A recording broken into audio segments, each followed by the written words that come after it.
Welcome back to Behind the Print podcast, where we feature industry leaders and uncover the creative minds and their businesses within the world of professional printing. Our mission is to provide you with inspiring, actionable resources that elevate your business projects and accelerate your journey to excellence in profit and print. Today's episode is Taste, Texture, and Print, the ingredients of success. We're talking about creativity, connection, and how one baking subscription company turned family traditions into a global brand that inspires people to learn, laugh, and bake together. Joining me today is the founder and CEO of BaKIT Box, Shelley Gupta. Hi, thank you for having me.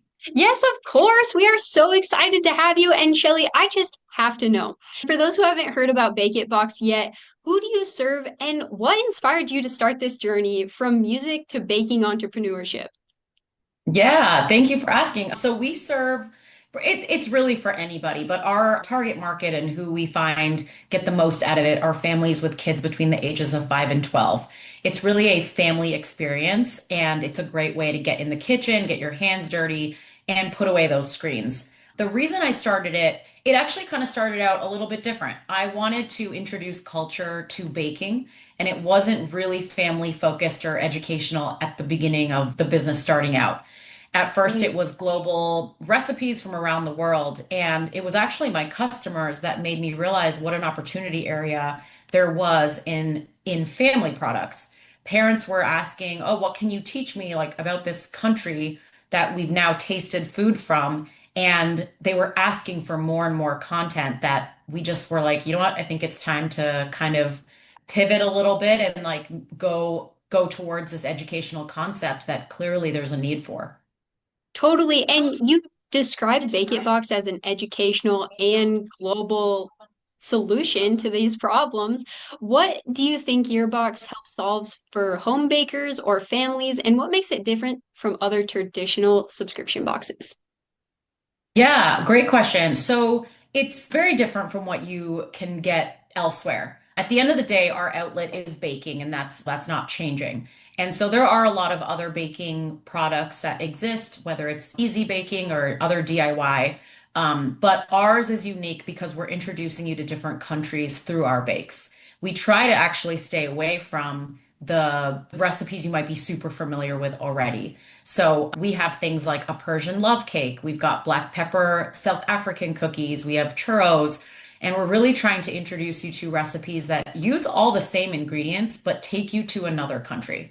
And so, in addition to the baking, we also have an activity booklet that we provide in every box that takes you far beyond the baking, where you're now learning about other parts, other educational things about that country. And we introduce STEM in that way with science, technology, engineering, and math.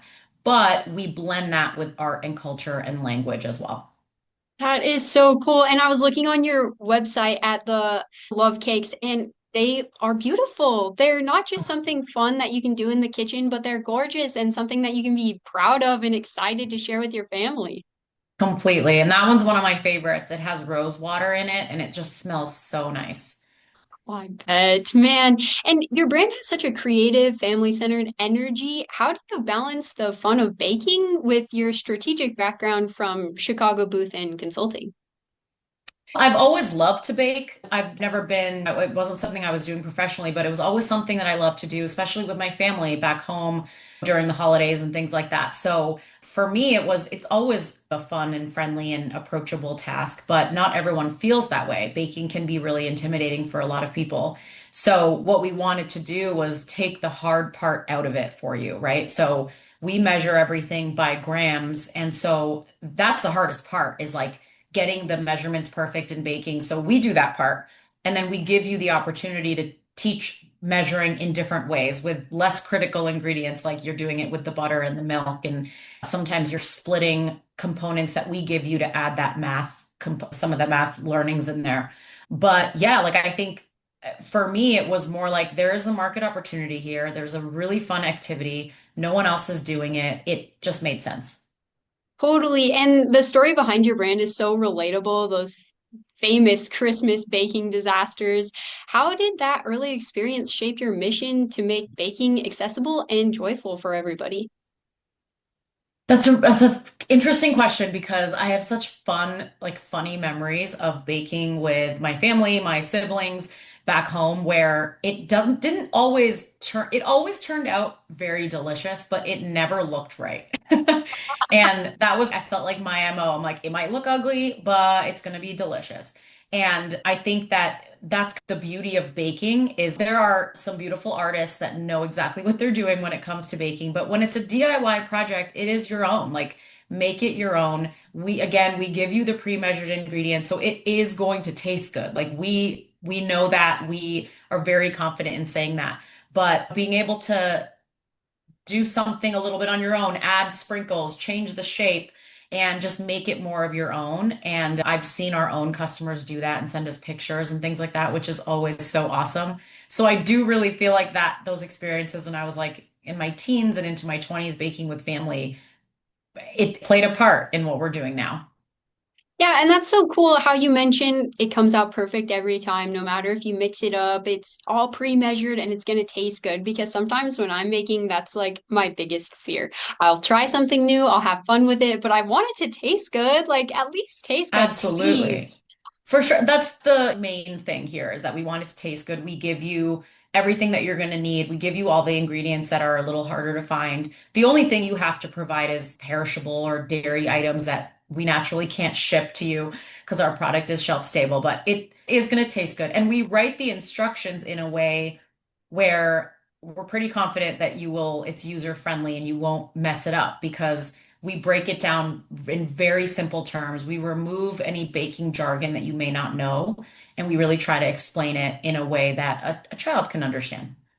Right, and that's so cool because it's bridging the gap between parents and children. Because when I grew up, I didn't really know that much about baking or cooking, and now that I've explored it alone, I've come across some of these struggles that you've helped your customers just overcome, like by a long shot, with from the ingredients to the instructions to the taste of everything. Like, that's something that I wish I had when I was learning to bake. And so I love how you're creating an outlet for these parents to connect with the kids and have the kids start foundationally learning to bake at a young age.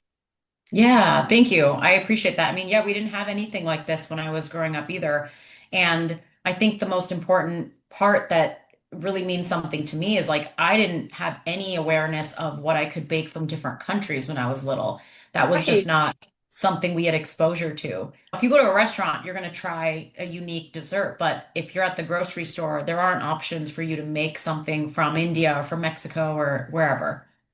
Right, right. And that kind of also helps with the culture barrier because a lot of times people are looking into their culture or wanting to learn more, or like a lot of the trends on ancestry and trying to track down where they're from and For their sure. origins and stuff like that. And I've had a really a fun time with that, and learning to bake from that is just so cool. I have to check if you have like a Czechoslovakian box or an Italian box. Oh my gosh, that's so exciting. And even though I'm not from some of Absolutely. those places, like experiencing that culture is something so new and just exciting. I love it. I love it. Yeah, thank you. Thank you. It is really fun. I feel like even for me, naturally, I test and create all of our recipes with my pastry chefs, but just the fact that you can use some of the same ingredients that are all over the world, naturally quality changes and things like that, but with different techniques, it can be completely different. Is just such a cool factor that I think. That is so, so cool. So you had mentioned how you're breaking it down into simpler terms, removing some of those baking jargons that we might not know. And I'm curious, how do you use print to amplify your message and your brand? Yeah, that's a good question. Print is everything in our brand because a real benefit of our product is screen free. So we're trying to take you off of the iPads and the phones and all that in the moment and be in the Mhm. moment. And baking is known to be very therapeutic in a lot of different ways because it activates all your senses from touch to smell to taste, all of them. Like you're really engaged in the moment. So print actually is quite important to us because we've actually tried to let's do digital books, let's save a little money here and there. But the experience isn't the same because if you're bringing an iPad into the kitchen, there's a lot of other distractions. You get a phone call, a text message, something like that.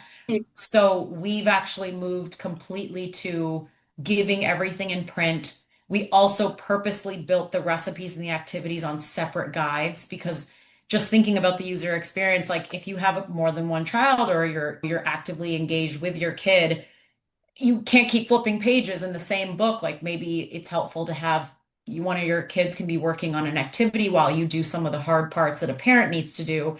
So we really were thoughtful on how we wanted to create our print products. And we've been, this year, we've actually brought on like five, six, seven more products and done new content, new print jobs, all of that.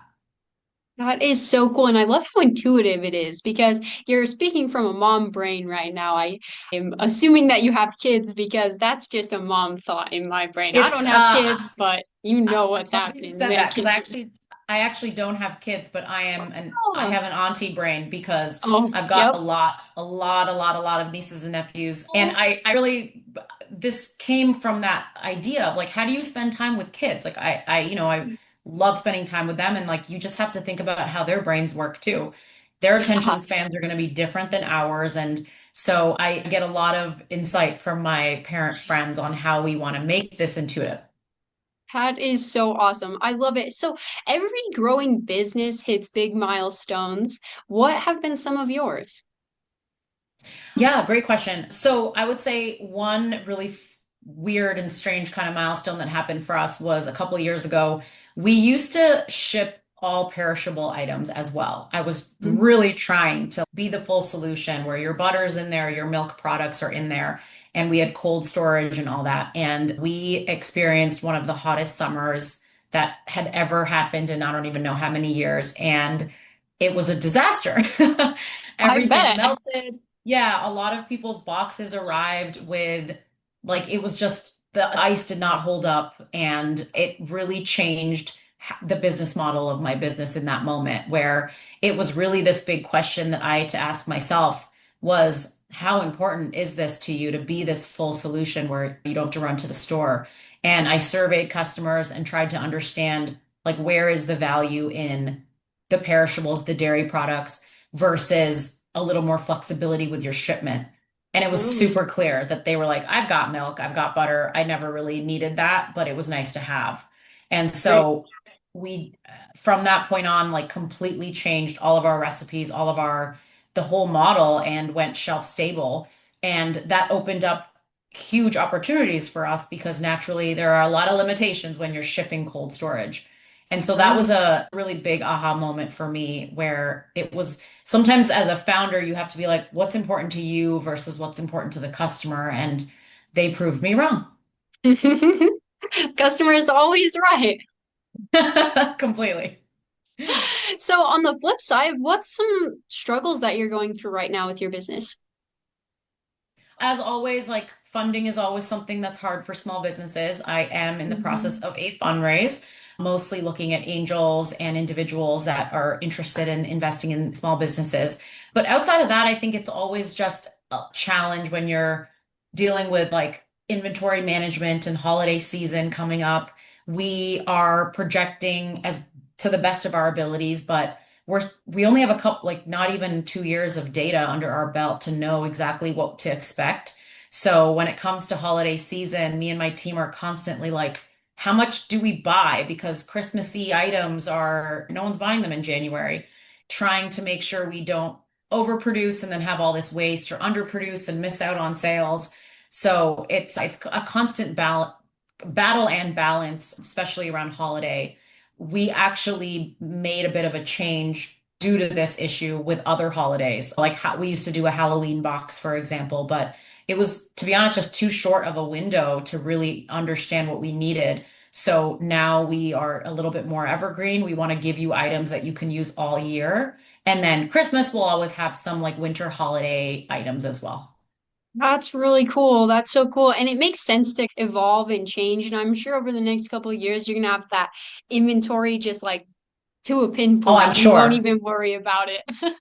Absolutely. You just need a couple more years under our belt, and I think then it'll be a little smoother. Yeah, and you mentioned the fundraising. So how are you fundraising? Are you crowdfunding or just typical fundraising? Typical fundraising. So I've been Cool. working with angel groups and individuals and pitching on the regular. I've also been part of a bunch of pitch competitions, which we won three last year, which was amazing. And Gosh, so, congrats. thank you, thank you. It was actually really awesome. And so, any opportunity where, we fit the criteria and I can pitch in front of either a panel or investors, I'm on all over that stuff. Totally, totally. So if you weren't in the office packing orders, taking all this inventory, doing the busy stuff, and you had one day completely free to spend however you'd like, what would you be doing? Ooh, good question. I would either fly home and see my family because I don't get to do that often. And I got a bunch of siblings. My sister's got four kids, so it's like super fun when I go home. Or to be honest, if it's been a long week, I might just lay on the couch and catch up on TV and order food and not cook because I'm always in the kitchen. So yeah, it would probably be like some sort of relaxing thing or traveling. What's your favorite food or TV show? Food wise, I think I have to say cuisine because it's so hard to pick one food. I could probably eat like Mediterranean food every day of my life Yes. or Indian food, like both of them, like any day of the week. And then I'm not watching anything right now, but one of my past favorites, Friends, I've seen every episode. I could quote any episode. I'll take that challenge any day. But I am starting to watch the new season of The Morning Show, which I'm super into right now too. That's awesome. Awesome. So before we wrap up, how can our listeners connect with you, learn more, or try BaKIT Box for themselves? Yes, absolutely. Well, please visit our website. It's bakitbox.com, which is BAKIT box.com. And at the same handle, we're on Instagram and TikTok at BaKitBox. And we'd love to engage with our customers, send us pictures. And yeah, we'd love for you to try out our products. Awesome. Well, you guys heard her. BaKitBox.com or BaKIT on socials. And that's a wrap on another episode of Behind the Print podcast. Thanks to our listeners for joining us as we've explored the artistry and innovation of the printing world. Remember, using tools like print to amplify your message will make your brand stand out from the crowd. If you've enjoyed today's episode, be sure to stop by PrintingCenterUSA.com and get yourself a free sample pack to share with your fellow business enthusiasts. Until next time, keep those creative sparks flying and remember, there's always more to discover behind the print.